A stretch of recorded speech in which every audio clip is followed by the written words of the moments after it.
Saya sekarang langsung mau minta tanggapan dari Nasdem ke Ibu Irma Suryani karena tadi kita sudah menyimak bersama juga pada sore hari Timnas Amin, terutama Pak Sudirman Said ini sudah menggelar konferensi pers menyatakan ada beberapa bahkan bukti-bukti yang ditemukan adanya kecurangan pemilu. Bisa dijabarkan sebenarnya seperti apa temuan dari Timnas, Bu Irma? Ya, baik, terima kasih. Memang tim kami tentunya menemukan banyak kertas suara yang sudah dicoblos. Itu yang pertama. Kedua, banyak juga angka-angka di C1 Plano yang harusnya misalnya suara kami itu 650, misalnya suara Amin tinggal 6. Disisain hanya 6. Atau sebaliknya gitu ya.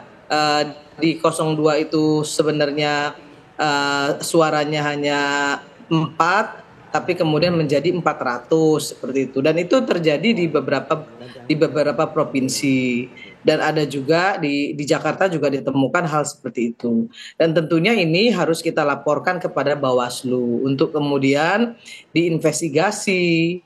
Nah, ini kan bentuk-bentuk kecurangan. Kita tidak menuduh siapapun, tapi pastinya ini adalah oknum. Oknum dari pihak mana kita belum tahu, dan kita akan menyerahkan hal tersebut kepada Bawaslu. Nah, ini tentu juga akan mempengaruhi hasil dari quick count, ya. Itu yang kita kejar juga gitu. Nah, ini yang menyebabkan kami sangat ingin ya untuk bisa menunggu hasil dari KPU, juga hasil dari investigasi yang dilakukan oleh Bawaslu terhadap berbagai informasi di media sosial yang terkait dengan misalnya ada setumpuk surat suara 02 yang kemudian dicoblos, yang sudah dicoblos oleh orang-orang yang tentunya kami tidak tahu itu siapa, tetapi jelas ya di video itu surat suara tersebut sudah dicoblos sebelum pilihan presiden dilakukan.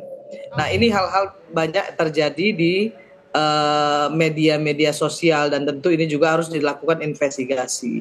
Soal bagaimana kebenaran dari video tersebut tentu kami menyerahkan sepenuhnya kepada Bawaslu. Tetapi terkait dengan kecurangan-kecurangan di TPS yang surat suara yang harusnya angkanya disulap, ya bisa kami katakan seperti disulap dari hanya suaranya 02 itu 4 kemudian menjadi 400, atau kami dari 500 menjadi 5 hanya 5. Nah, itu juga harus diinvestigasi karena tentu itu mempengaruhi suara kami di quick count maupun di suara kami di real count. Saya kira itu yang bisa kami sampaikan kepada pemirsa di seluruh Indonesia. Oke, langsung ke Bang Habib. Bang Habib, tadi kalau kata Bu Irma, ini ada sulap, ada kecurangan di TPS, bahkan ada surat suara 02 yang sudah tercoblos. Tanggapan dari Gerindra bagaimana? Ya, persis sama seperti yang disampaikan Prof. Mahfud MD ya, 2019. Namanya pemilu, di negara yang begitu besar dipastikan terjadi kecurangan.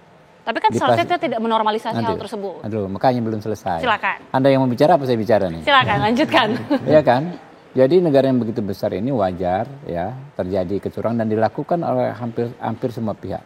Kami punya list yang panjang juga soal surat suara tercoblos 03, paslon 3. Ya, itu di hari H, di pagi hari saya mendapat setidaknya 15-16 laporan dari berbagai daerah di Jawa Tengah. Ada juga yang di Kalimantan, di lokasi tempat IKN itu. Artinya apa? Artinya kan seperti yang dikatakan Prof. Mahfud, semua pihak itu pasti diwarnai seperti itu. Tinggal bagaimana kita mensikapinya. Jadi gini, kalau quick count, nanti bisa dikonfirmasi ke Mas Anji ya. Quick count itu nggak ada kaitannya dengan salah coblos tersebut. Nggak mempengaruhi quick count.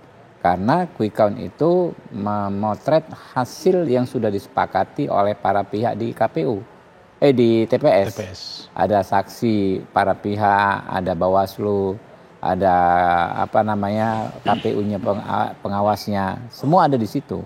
Nah, kalau sudah disepakati ditandatangani, barulah dipoto oleh teman-teman lembaga survei. Jadi kalau quick count itu nggak ada relevansinya dengan kecurangan. kecurangan nggak akan bisa merubah quick count. Tetapi misalnya proses sebelumnya ada yang dipaksa milih paslon tertentu, ya itu nggak akan terpotret. Tapi kalau input data tadi nggak ada kaitannya dengan quick count. Begitu juga dengan Sirekap. Kita ini capek mempersoalkan Sirekap. Sirekap itu bukan instrumen acuan resmi. Sirekap itu. Jadi kalau toh salah itu nggak dianggap juga cuma acuan sementara. Yang paling penting adalah real count. Yang sekarang ini sementara ini sedang berjalan, dan real count ini teman-teman, kita punya saksi, punya perwakilan di setiap jenjang, ya. Jadi kalau misalnya sudah ada yang tercoblos paslon 2 tadi disebutkan, udah dikonfirmasi, itu nggak terhitung sebagai suara, karena kan ketahuan. Kalau ketahuan berarti kan nggak dihitung gitu loh.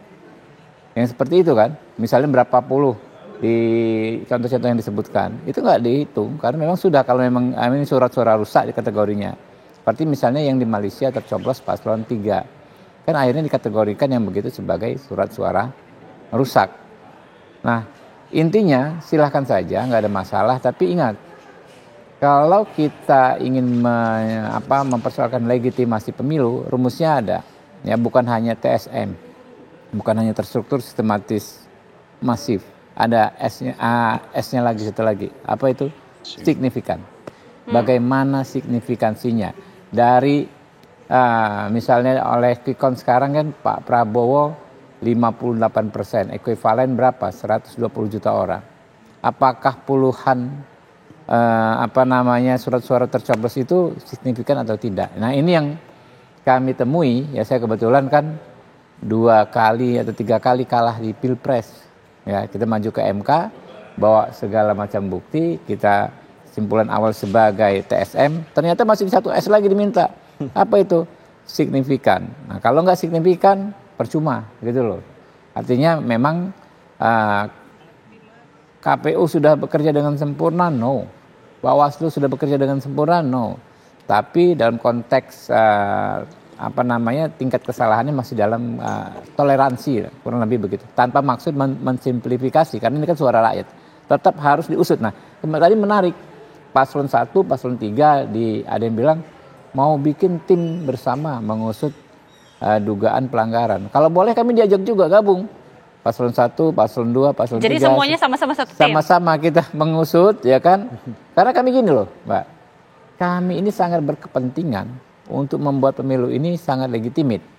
Walaupun misalnya tadi ada beberapa kasus nggak akan merubah konfigurasi siapa yang memenangkan. Tapi kalau ini menjadi noda, ya kan, istilahnya nilai setitik merusak susu sebelanga. Legitimasi kami 5 tahun ke depan, itu kan bisa masalah. Padahal sebagai pemerintahan yang efektif, kami sangat membutuhkan yang namanya legitimasi. Kalau toh orang misalnya harus mengakui, ya udah yang sekarang menang Pak Prabowo. Tapi kan hatinya harus ditenangkan. Memang ada kecurangan, tetapi bukan karena kecurangan itu Anda kalah gitu loh. Nah, ini yang sekarang menjadi ikhtiar kami. Kalau boleh ya, kita juga dilibatkan paslon 1, paslon 3, paslon 2. Nanti kita akan tanyakan langsung kepada Mas Aji ya, tapi kami harus jeda dulu pemirsa, kami kembali sesaat lagi.